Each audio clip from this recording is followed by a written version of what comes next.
In this lecture, we'll install Jenkins on our local box. Just Google install Jenkins. Let's scroll down and click the Jenkins installation and setup page.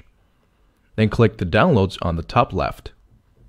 Let's download the LTS release, which is a long-term support release. The current LT release is 2.7.2. Just mouse hover the red button with LTS release version. It displays a drop-down menu with all different operating systems that Jenkins supports.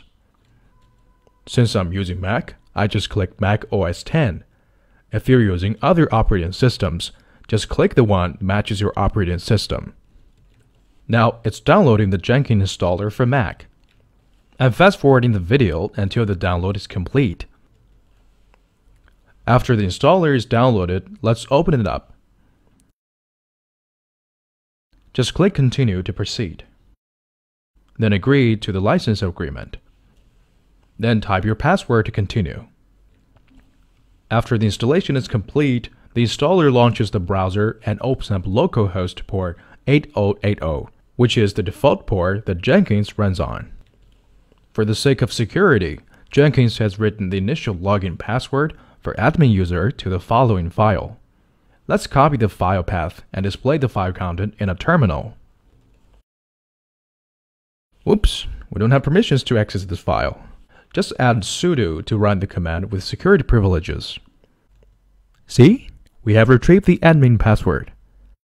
Just copy the password, go back to the login session and paste it to the input box, and click Continue.